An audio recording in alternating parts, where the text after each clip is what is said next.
Ang tubag nato sa Salmo nag-ingon ang Ginoo nagpahibalo sa iyang kaluwasan. Gusto ba mong maluwas? Tinuod mo? Mao na. Gusto tang maluwas. O unsa may katumanan niining pag-ingon ang Ginoo nagpahibalo sa iyang kaluwasan, ang ebanghelyo.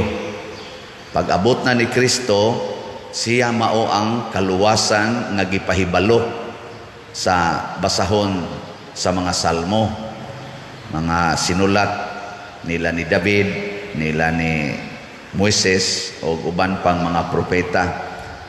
Kay nagpahibalo nga ang kaluwasan moabot na. Pero pag abot na ni Kristo, ang iyang deklarasyon mura dili man kaluwasan. Natanawa diri sa paminawa sa tong ebanghelyo, alaot kamo, silutan kamo. Yani wa siya moingon nga kadtorang pag-abot niya. Iningon siya diri present tense may gigamit. Silutan ang mga tao niining panahona. Sa to pa, apil mo diya. Apil pud ko. Kay karon man ning panahona. Sige, lingian na imong tupad. Ing na sugot kag silutan sa Ginoo.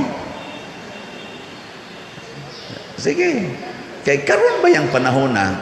Wa biya sa moingon nga silutan karong pizza.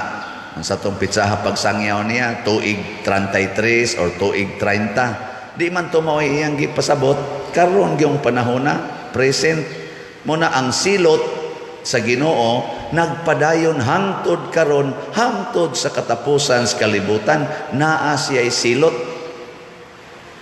Muna, ang kaluwasan di ay nagipahibalo sa Ginoo, dili di ay ni siya para sa tanan. Pero si San Pablo diri sa unang pagbasa, niingon siya, daan ang giplano sa Ginoo nga kitang tanan maluwas. Nga kitang tanan mahimong iyang mga anak, nga kitang tanan mawalay sala sa iyang atubangan. Giplano na nas Ginoo, pero usahay man gud ning plano dili madayon.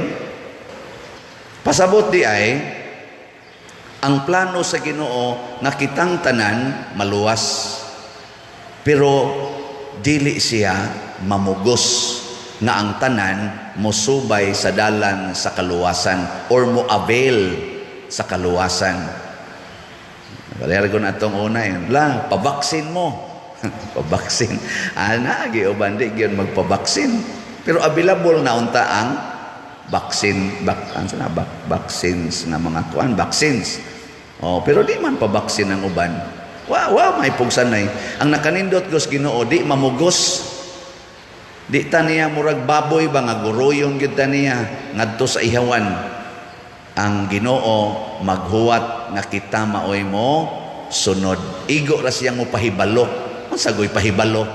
Para nako karon nagpahibalo ko, pamalit na mo og slot. Ang mopalit malangit.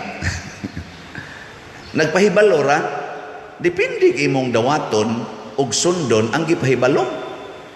Ngay ko na be, lingi ay mong tupad. Ing na musunod kas gipahibalo. Or nagpalibagbag lang.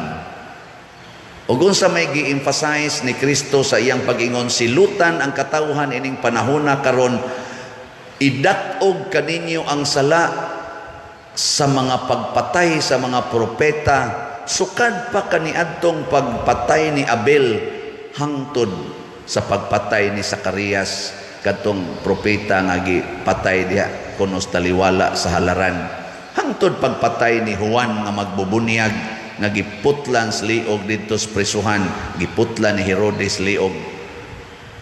Idakdak nato. Kinsa may iyang gipasabot ni ini?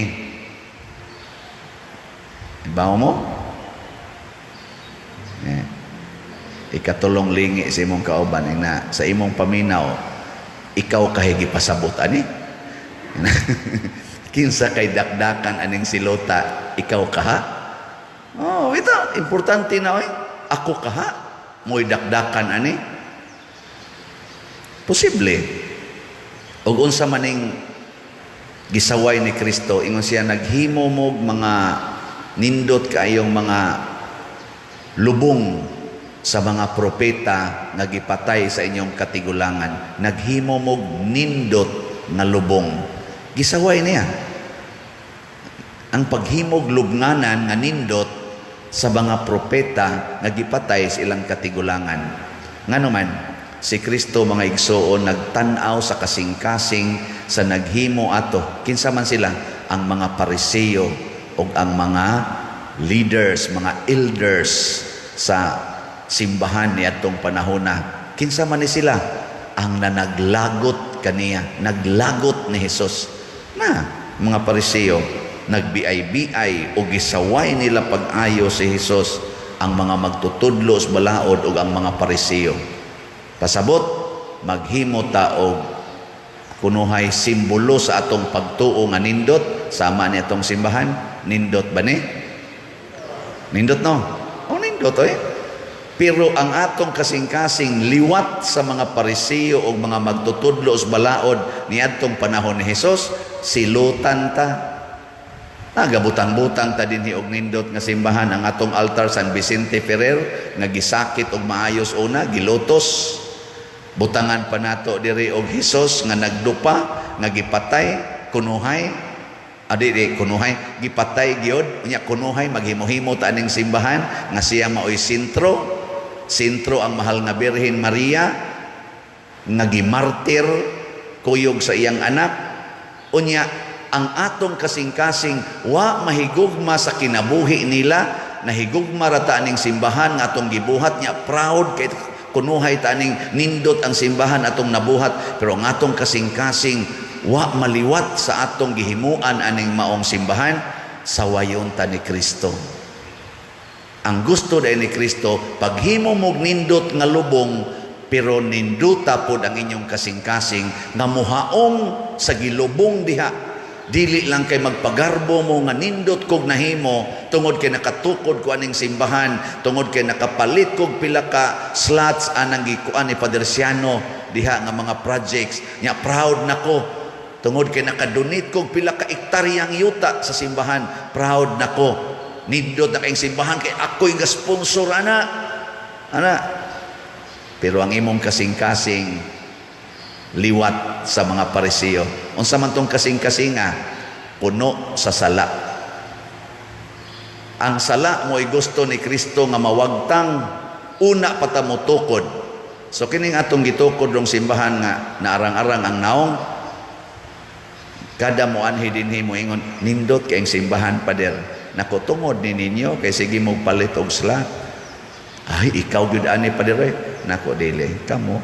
And in my heart na humble down gyud ko ani ining miraculous nga hitabo dinhi sa atong parokya nga sud lang sa mubong panahon mga duha ka tuig nahimo ni nato tungod sa atong paghigugmaay. Hinaoton ta mituhop ni sa atong kasing-kasing kanang Kapilinya di Fatima diha sa San Remigio, kining atong parokya dinhi mga 40 million kapin ang atong na-contribute sa mga donations nga gidawat nato pinaagi ni ining atong parokya sa kaninyong mga parishioners, territorial o online parishioners. Mo nang nindot kay rong selebrasyon dito sa Kapilinya di Fatima sa San Remigio kay nahimo na gyud tong Kapilinya katong chapel o ang area na nindot.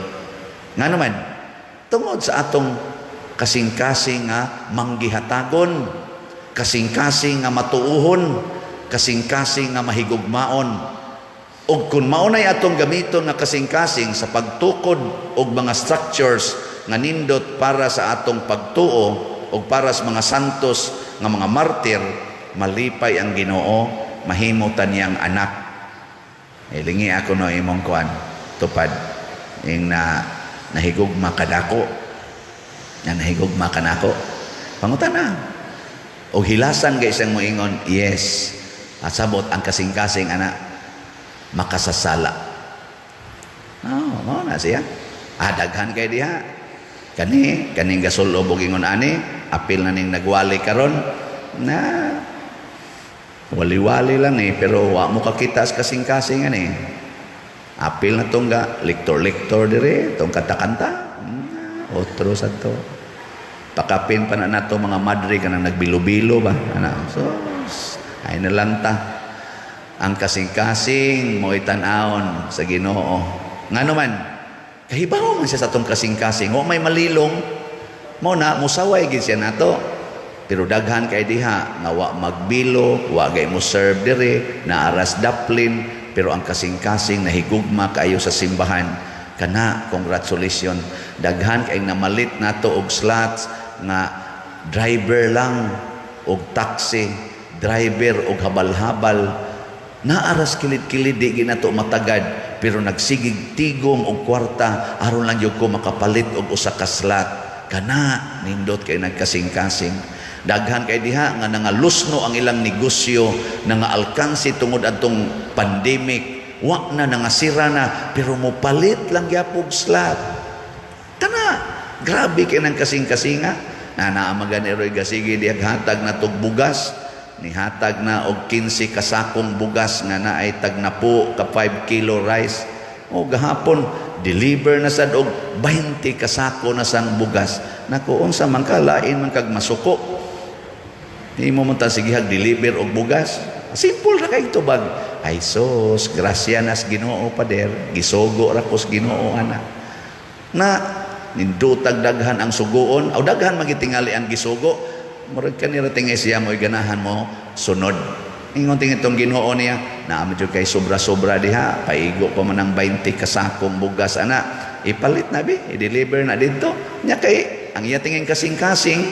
kanang liwat-liwat sad sa Ginoo ba maluluyon manggihatagon way kahadlok unsay sunod kay misalig sa Ginoo nga nag-ingon ayaw mo kahadlok sa ugma kay naa ako'y mo atiman ninyo adali kay siyang nakapalit pero kaning kasing-kasing nga naa ang garbo naa ang kahakog naa ang unsa pa na dihang mga materialistic kusog kay nang moingon ayaw us mag-usik-usik ka diya mag-usik-usik ka